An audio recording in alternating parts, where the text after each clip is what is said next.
Análisis, opinión, crítica, la noticia del día. La mesa de los noticieristas con Milton Rojo, Javier Cabrera y Francisco Arizmendi. Los noticieristas observando en vivo.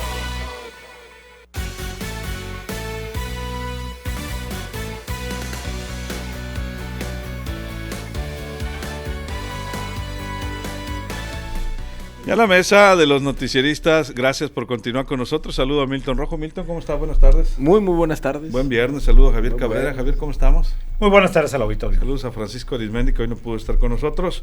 Fuerte abrazo, Francisco. Bueno, hay diversos temas, pero vale la pena retomar esta situación que está ocurriendo con los partidos políticos de la oposición en México. La oposición, escucha bien, Javier Cabrera. La coalición Va por México amarró que en 2024, ya lo habíamos aquí adelantado, será un aspirante del PAN o la sociedad civil quien encabece la candidatura presidencial al gobierno de la Ciudad de México, en tanto que para la contienda del 4 de junio próximo, es decir, este año, serán aspirantes priistas los abanderados del Estado de México y Coahuila. Completamente será abierta la convocatoria para esas otras fuerzas políticas o de oposición de este gran acuerdo, un escenario favorable con reglas claras para ganar el 2024, festejó el líder nacional del PAN, Marco Cortés, al informar las reglas con las que se reconstruyó la nueva coalición, misma que se plantea con carácter transeccional, pues incluye acuerdos legislativos y de gobierno al futuro, acompañado de los líderes nacionales del PRI, Alejandro Moreno, del PRD, Jesús Zambrano, además de los coordinadores parlamentarios y precandidatos de las gubernaturas del Estado de México y Coahuila, de los tres partidos. El panista Marco Cortés hizo el anuncio central y las principales condiciones establecidas. Se trata de reconstruir la coalición legislativa y construir una coalición electoral 2023-2024, pues la postulación de candidatos será parte de un acuerdo integral y vinculante 2023-2024, por lo que será el PRI el responsable de llevar el proceso de definición del Estado de México y Coahuila. El 2024, dijo, el PAN y el PRI acordaron que para la presidencia de la República y la jefatura de gobierno será el PAN, también la presidencia de la República, el responsable de llevar el proceso de definición de candidaturas. El presidente Andrés Manuel López Obrador, por cierto, dijo ante esta situación, el presidente de la República, que la alianza Va por México quiere detener la transformación. Así lo acusó hoy en su mañanera. Consideró que si bien el PRI, el PAN y el PRD están en su derecho de unirse rumbo a las elecciones 2023 y 2024, se trata de una alianza que busca parar la transformación y regresar la corrupción. Están en su derecho, ya no es nota, como dirían ustedes, le dijo a los reporteros. Desde hace tiempo están agrupados, es un bloque conservador, reaccionario y desde luego que van a buscar, como lo han venido haciendo, detener el proceso de mejora en nuestro país, llevado a cabo por millones de mexicanos. El PAN y el PRI acordaron que para la presidencia de la República, para la jefatura de la Ciudad de México, será el PAN el responsable de llevar el proceso de candidaturas, informaba Marco Cortés. El presidente dijo que son dos proyectos distintos y contrapuestos, ellos quieren regresar por sus fueros, quieren que regrese el régimen de corrupción, de injusticias y de privilegios, y nosotros queremos que avance la transformación para que el actor, el protagonista principal de la historia de nuestro país sea el pueblo, que haya una auténtica democracia. Evidentemente el presidente sabe que pues juntos pudieran generarle pues mayor riesgo que separados, que fragmentados estos partidos políticos, pero aún así sigue muy fuerte Morena, sus aliados, el PT, el Partido Verde, y sigue muy fuerte también el presidente de la República con todo y lo que se puede decir, Javier Cabrera. Así es que vamos a ver si estos tres partidos juntos pueden contra Morena, el Verde, el Partido del Trabajo y el propio presidente Andrés Manuel López Obrador. Y en el aire queda saber qué va a pasar con Movimiento Ciudadano. Efectivamente, bueno, lo que se hace el presidente es hacer labor de proselitismo en favor de Morena, abiertamente. Y bueno, pues muchos se preguntarán, ¿y qué fue lo que hicieron en el pasado Morena? ¿No acaso están en una vida política y los partidos políticos que compiten, pues lo que buscan es obtener triunfos electorales en las urnas? Es obvio que esta alianza opositora, pues lo que quieren ellos es regresar al poder. Bueno, pues el presidente hace sus precisiones, sus observaciones y descalificaciones. A su juicio, estos quieren restaurar nuevamente la corrupción, como si la corrupción se hubiera ido de la noche a la mañana con el cambio de gobierno. Hay que ver cuántos escándalos siguen envueltos en esta administración y que todavía no se han esclarecido. Nada más para una muestra, Segalmex. ¿Qué ha pasado con los recursos que se dice que se perdieron de ahí. No, más una pequeña flor de este tema. Bueno, la pregunta es, ¿en verdad esta alianza que están haciendo se va a cumplir en todos sus términos? Porque se dice que es una alianza no solamente de tipo electoral, sino legislativa y a largo plazo. Así es. Y la pregunta no es, en el transcurso de este tiempo, no habrá cambios, no habrá declinaciones, o se les olvidará cuáles son los acuerdos, como ya sucedió en el pasado con el PRI. Esto lo veremos durante el desarrollo. Yo creo que en las elecciones de este año en Coahuila y Estado de México, pues sí van a ir juntos, ¿no? Veremos si efectivamente se van a sumar los votos de los simpatizantes del PRI, del PAN y hasta del PRD para poder competir, porque todo lo que se ve hasta estos momentos es que pareciera ser que la plaza ya fue entregada por el gobernador actual del Estado de México, el primo del expresidente de la República. Pues bueno, lo que vemos por las encuestas es que Morena sigue siendo bastante fuerte en el Estado de México y en el resto del país. Entonces se ve una competencia bastante complicada para el PRI y hoy sus nuevos aliados. En Coahuila pues se ve que el PRI, la apreciación que hay, que el PRI no va a tener problemas o no debía de tener problemas para conservar esta gubernatura. Pero son los electores quienes decidirán en las urnas por qué candidato van a votar o por qué partido o por qué política desean ellos continuar o hacer algún tipo de cambio. Esto lo veremos en el 2013, en el 2023 que estamos viviendo, y nos prepararemos para la máxima contienda, que es la presidencia de la República, pero también el poder legislativo.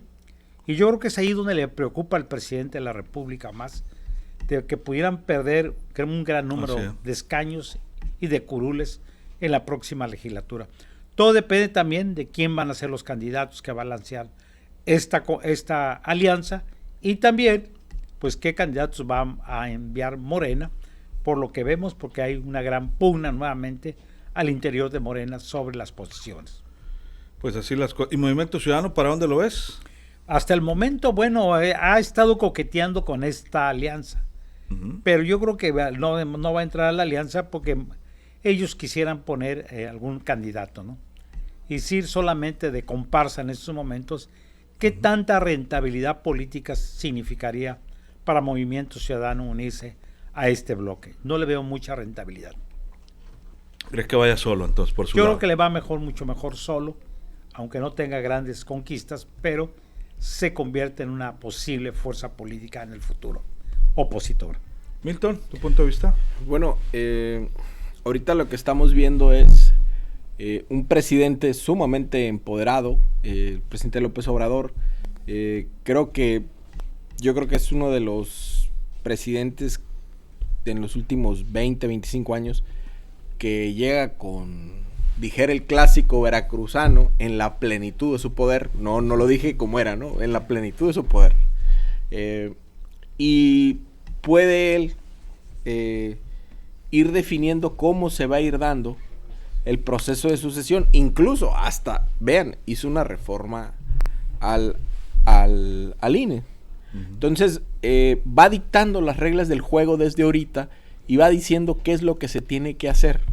Entonces yo lo veo como con una acumulación de poder y con un control total de la política. No digo que sean parecidos, pero la forma del escenario, la situación, como Salinas de Gortari, no lo estoy comparando, ¿no? Para nada. Estoy diciendo la forma de. Entonces, de cómo llegan a la elección. Este presidente, un presidente muy querido, carismático, con un estilo de poner contra la pared a la oposición. Y voy a decirlo, era una figura política que tenía que llegar al poder, porque tenía que haber un cambio por todo el hartazgo social que había. Entonces, yo me acuerdo 2005, 2006 que me tocó más o menos ver todo el seguimiento que se daba cuando la elección del 2006.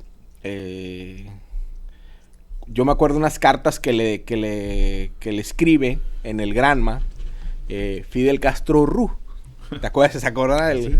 Entonces, Chico. oye, chico, mira que... No, le escribe varias cartas, no me acuerdo si eran como 7 u 8 en el Granma, y la jornada las reproducía, recuerdo que así era, y las leía, y yo me acuerdo que le ponía siempre Fidel Castro, acuérdate que eres el gigante de las 7 leguas, tú vas a llegar, o sea, tú vas a ser un faro que llegue.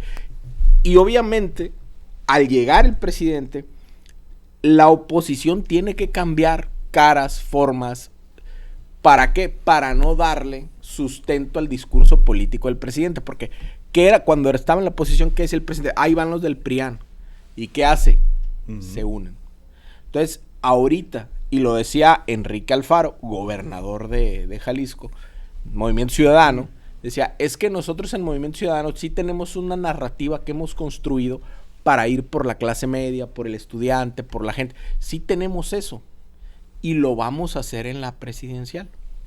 Entonces, la alianza PAN-PRI-PRD todavía no ha logrado generar esa narrativa que convenza a la gente por qué deben de votar por ellos y no por Morena. Entonces, no han podido, entonces por eso el presidente todas las mañaneras está contra la pared poniendo a la oposición. Entonces, claro, ¿han tenido errores de gobierno? Claro que sí los ha tenido, ¿no? Claro que sí los ha tenido. Pero la oposición hay veces que sí sabe ponerlo contra la pared y la mayoría de las veces no puede, ¿no? Entonces, ¿dónde fue que se le empezó a ganar la narrativa a la oposición? Primero con lo del INE. Posteriormente, la parte de la ministra Piña, cuando la Suprema Corte de Justicia vira hacia otro lado y los mercados financieros nacionales y de fuera dicen, qué bueno, porque una corte independiente del poder da certidumbre en los negocios. Y se venía el TEMEC, viene el señor de la Casa Blanca, viene don Justin Trudeau, y bueno, se da una serie de situaciones donde, pues el presidente sí tiene que ceder a ciertas cosas, pero a otras no. Entonces, ahorita, ¿qué está haciendo? Va por su base política, va a ganar el Estado de México. Yo coincido totalmente con Javier. ¿Lo va a ganar? Yo digo que sí, a pesar de la carga negativa que tiene la candidata, la profesora Delfina. Yo digo que sí porque mandaron a la candidata más débil allá y no hay una unidad. Donde yo digo que sí van a arrasar es en Coahuila, porque lo que se dividió allá fue Morena y el PT. Y el PRI va bien alineado, ¿no? Para ganar Coahuila. Que le quedaría ese bastión nada más al PRI, pero de ahí para allá, yo no veo con quién pudieran tejer una figura fuerte, política, para la presidencial, porque apostarle al desgaste, a los errores, a que pase alguna cosa fuerte, Dios guarda la hora, sí, no, es como ir sin brújula al océano, pues es como ir sin instrumentos, o sea, no puedes apostarle al error del presidente, cuando el presidente tiene bien amarrada la base política. Entonces, yo creo que ahí sí le van a batallar mucho, pero pareciera que en las formas hay un hartazgo, y lo decía yo la otra vez, que esta sucesión se va a parecer a la del 94, y decía por qué se parece. Acumulación de poder, control total de las instituciones políticas, candidatos con figura débil, o sea, quitas al presidente y los candidatos no son así que digas tú, no. Pero va a seguir muy fuerte el presidente. Va a seguir muy fuerte, o sea, va a haber es un presidente muy, muy fuerte, muy empoderado, y muchos actores políticos tendidos en el terreno, muchos aliados hechos a un lado, y esos actores políticos en el terreno y esos exaliados muy dolidos. Entonces, ese es un caldo de cultivo muy parecido al del 94. Pues así están las cosas. Hay algunos comentarios del auditorio. Muchas gracias a todos ustedes. Gracias a Francisco Treviño. Parece que algunos dolidos y sí dolidos pues quieren volver a lo que les hicieron en sus tiempos, robar y robar, dice. También los políticos de hoy, la verdad, y los partidos están bien chamuscados. Néstor Vega por eso puso a su cuate Nacho en Segalmex, porque ya tenía experiencia en la extinta Conasupo y en los tiempos de Salinas y Cedillo. Y vaya que trae problemas Ignacio Valle, ¿eh? Humberto Millán La Farga dice: buenas noches, Luis Alberto, por este medio quiero darle mi más sentido pésame al gobernador, don Rubén Rocha Moya, por el sensible fallecimiento de su hermano Alfonso. Mucha fortaleza para toda su familia y que Dios lo reciba en su santa gloria. Sí, lamentablemente falleció el hermano del gobernador, Rubén Rocha Moya. Hace un rato tuvimos comunicación con él para darle pues nuestro sentido pésame. Lo reiteramos a nombre de todo el equipo de los noticieristas, de la mesa, también de Vibra Medios, de La Bella, de Súmate Sinaloa. Le enviamos nuestro sentido pésame. Era su hermano mayor.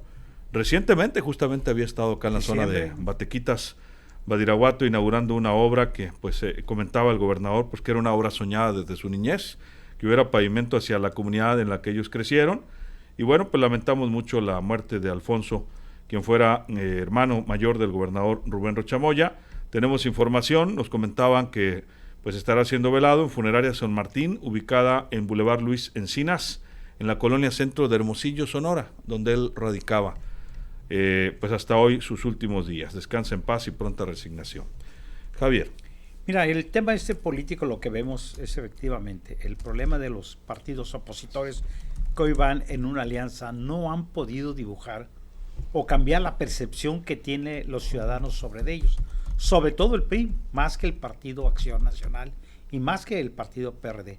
La imagen política que se tiene del PRI es la más deficiente, la menos atractiva para los electores. Y Alito, pues lejos de contribuir a un cambio radical, de enviarle a las ciudadanías una imagen distinta y que aquellos que no se sienten muy a gusto con esta administración lo vean como una posible opción, no se ve. Y lo que decía Milton tiene toda la razón en cuanto al movimiento ciudadano, que ha sabido, bueno, pues convertirse en un opositor o ocupar el hueco que han dejado los otros partidos políticos, sobre todo el PRI, que no está acostumbrado a hacer oposición.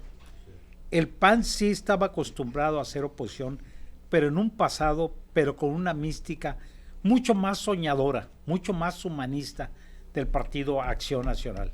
Esos viejos panistas que en verdad creían en la democracia, bueno, pues se han ido pues perdiendo esa militancia, muchos de ellos han fallecido, y las nuevas generaciones que no les costó nada pues poder escalar y ni sufrir persecuciones, bueno, pues hoy lo que quieren es ser diputados o senadores o gobernadores por la vía más fácil.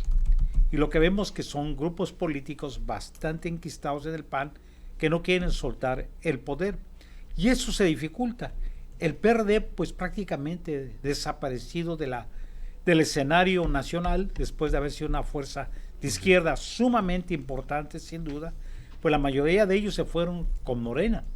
Entonces se ve bastante complicado que en los próximos procesos electorales haya una verdadera competencia. Lo único que pudiera hacer es que los ciudadanos, pues que no encuentran muchas opciones, pues los vayan a apoyar en las urnas. Gente que se siente decepcionada con el sistema y que no se sienta a gusto, pues vayan a votar no habiendo más opciones más que este grupo opositor y Movimiento Ciudadano. Y a Movimiento Ciudadano que no le vean todavía con la fuerza necesaria para competir, tampoco vemos figuras así dentro de Movimiento Ciudadano que pudieran dar por sí solos ellos la competencia Morena. Se ve muy difícil. No le da al actual gobernador de Nuevo León todavía entonces, ni al de Jalisco. Ni al hijo de ni al alcalde de Nuevo León. Todavía no. Si fueran en un grupo opositor, siendo ellos que juntarse al PRI con PRD, entonces. Así, la situación yo creo que sí cambiaría, se volvería mucho más competitivo. Se pondría ahí interesante, ¿verdad? Pero no se ve que esto pudiera lograrse, ¿no? ¿Y por dónde, Javier? Entonces, si en los estados, pues ya veíamos el Estado de México, está muy complejo para la alianza. Así es. Coahuila, pues a lo mejor ahí sí tienen posibilidades. Se ve como y a lo mejor incluso en la Ciudad de México pudieran llegar a tener posibilidades. Bueno, para el 24 así pudiera ser, porque hemos visto que sí, la Ciudad de México está sufriendo, pues sobre todo el tipo de transporte y así más que el transporte, el problema del agua en varias delegaciones o en varios municipios y el problema grave de inseguridad. Así es. Milton, ¿tu punto de vista? Sí, precisar, Movimiento Ciudadano, un gran lector de la política nacional es don Dante Delgado Reneuro, por el maestro que tuvo, ¿no? Don Fernando Gutiérrez Barrios. Entonces, él está calculando Y yo creo que se va a ir solo, va a jugar solo, pero a favor del régimen, y ya después va a construir la parte de que, a ver, de los despojos que quede de la oposición, yo voy a liderar esa parte, porque vamos a quedar fuertes nosotros en discurso. Y con gobernadores como es Alfaro, que Alfaro trae mucho desgaste por la aprehensión de la aprehensión de los estudiantes de la UDG, por el tiro abierto que trae con la UDG y la inseguridad y los desaparecidos allá en Jalisco. Don Samuel, pues ya ves el tema del agua y la forma de ejercer el poder, pero bueno, y Colosio, pues tarda, es una marca política, pero va a tardar tiempo, ¿no? Si es que hace muy buen papel, ¿no? Pero pues ahí va. Luego estamos viendo en Coahuila, ve ahorita las declaraciones de don Armando Guadiana, el candidato de Morena, y dice, bueno, a Ricardo Mejía, o sea, el candidato del PT, que era subsecretario hasta hace unas horas, pues lo pueden vetar las autoridades electorales porque pues trae actos anticipados de campaña y viene a hacerle el favor al Moreirato. Entonces, ese policía acapulqueño mejor que se vaya. O sea, ve cómo está el tiro en Coahuila, pues, y el PRI riéndose, dijera mi madre. Al revés, se están dividiendo a la izquierda, ¿no? Al revés, se están riendo de Janeiro, como dice mi mamá. ¿Por qué? Porque el PRI de Coahuila hizo lo que siempre el PRI siempre hacía. No alejarse de la base social, tener muy afinada el tema de la gestión, sí, un estado muy endeudado y todo, pero en la operación política nunca dejó de darle a las bases sociales y a la estructura sus posiciones. ¿Qué es esto? Líder de colonia, esto que te la rifa, órale, sale a la regiduría. Lo que le toca. Lo que le toca. ¿Y qué pasó en Sinaloa? Que todas esas posiciones en el PRI para las bases sociales se olvidaron.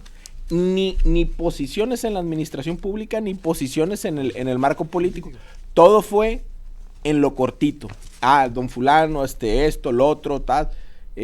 Pero a la gente que se la rifaba, la fueron dejando. Y fueron llegando nuevos actores, los cuales no tenían un discurso de base, ni tenían un discurso social.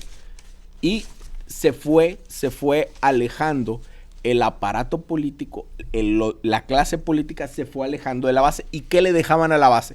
Las despensas, la pavimentación cuando querían, la gestión de una bequita. Eso. Llega Morena, y Morena traía el discurso político cercano, de formación, y de atención social, y de rescate social, y se lleva todo eso. Entonces, ¿qué pasa en Culiacán? O que, por poner este ejemplo, en Mochis o en Mazatlán, toda esa gente que no votaba es recuperada en el discurso político por Morena. Y hoy, con los programas sociales, pues obviamente ese tejido social, pues hay una lealtad y hay un respeto a esa convicción política que tienen. Entonces, eso es lo que ha hecho fuerte a ese movimiento. Y en la oposición no saben y no entienden. ¿Por qué? Porque no volvieron otra vez a sus bases y no volvieron a decir, hey, ya entendimos, vamos a tener caras nuevas, vamos a tener un discurso fresco. No. Por eso el presidente los pone contra la pared a cada rato. Bueno, algunas opiniones, dice Marta Bell, el futuro es naranja, dice Francisco Treviño. Colosio Junior lleva un apellido famoso, pero con los bailes allá por Monterrey, pues no se le da una al joven, debe estudiar mejor las clases de política. Para el 24 el futuro es naranja, Marta dice, repite el comentario. Roberto Juárez, como sugerencia, Luis Alberto y Cabrera usen equipo de cómputo más grande, está dañando seriamente su vista con esas laptops, están muy chiquitas, dice. Pues mira, a lo mejor tienes razón, Roberto, usar los lentes, ¿verdad? Saludos a Marta Castro y a Leticia Serrano, saludos, dice, que descanse en paz el hermano del gobernador, cómo no. Emilia Valenzuela, un cordial saludo a la mesa, excelente equipo, gracias por la información muy importante. Y bueno, pues muchísimos comentarios, ¿no, Néstor? Néstor ya lo comentábamos hace un ratito. Pues así las opiniones. Javier Cabrera, un minuto, nos vamos. Efectivamente, el PRI con el paso del tiempo fue perdiendo el control que tenía en las calles, en las colonias, a través de sus líderes. La zona rural incluso. En todo, el zona urbana y rural. Tienen a sus líderes. Y este espacio lo fue tomando poco a poco la izquierda. La izquierda se fue organizando y se fue metiendo y después se convirtieron ellos en abanderar las causas sociales. Y esto se fue pues después al Partido de la Revolución Democrática. Al haber una decisión, la mayoría de este partido, pues se fueron a Morena, ya con toda una estructura muy bien organizada de qué es lo que quiere escuchar la gente y la gente, bueno, pues fue a votar por aquellos que estuvieron a su lado y que se convirtieron en sus voces. Y el PRI no ha sabido o no ha querido retornar, quiere desde las oficinas, pues seguir pensando que los ciudadanos deben o están obligados a dar su voto. Y esto ya no va a suceder. Se acabó. Se acabó. A menos que regrese, no lo sabemos. Pues es la política nunca se sabe, pero quizá no sé en cuántos años, Javier. Exactamente. El PRI, ¿qué tiempo pudiera el PRI recuperar parte de su legado? Pues no sabemos. Así es. Muchas gracias, Javier. Buenas noches al auditorio. Buen fin de semana, Javier. Buenas noches. Milton, un minuto, nos vamos. Precisar también lo que decía Javier, cómo en la Ciudad de México, cómo han perdido, que es la capital era la catedral de Morena, o sea, la Ciudad de México, cómo han ido perdiendo espacio. Y velo ahorita lo del metro. Parecía imposible, y mira, van atrás y el PAN creciendo. ¿Por qué? Porque estaban repitiendo los vicios del PRI. Dejaron los liderazgos a un lado, se quedaron en la burocracia, y llegó el PAN y se les metió. Pero bueno, eso ya va a ser tema de otra historia. ¿Por qué? Porque también en el PAN se van a dar con todo por la jefatura de gobierno entre Santiago Taboada y Xóchitl Gálvez. Pero bueno, esa es otra historia. Y quién sabe si Gaby Cuevas, ¿no? También. No, pero Gaby Cuevas Sandra Cuevas, dices. Gaby Cuevas se pasó a Morena. Sandra Cuevas. Sí, pero Sandra Cuevas. Es delegada, ¿verdad? Sí, es delegada. Muy dura, ¿no? Que de Álvaro Obregón, sí. Que se ha ido. Es la que ha sido frontal con la doctora Sheinbaum. Sí, tremenda. Sí. Pues ojo con eso. Y Ricardo Mejía, ¿no? Ricardo Mejía, sí, el que le dice... renunció, pero esto en Coahuila, ¿no? Coahuila, que se fue al PT. Que se fue al PT de policía acapulqueño, no lo baja a Guadiana. Pues mira y eso que eran del mismo partido. Ándale. Muchas gracias, Milton. Muchas gracias, Luis. O son. Así nos despedimos. Recuerde, mañana a las 6 de la mañana lo esperamos en la emisión sabatina de Los Noticieristas. A nombre de todo el equipo, soy Luis Alberto Díaz. Que la pase. Buen fin de semana. De lo mejor.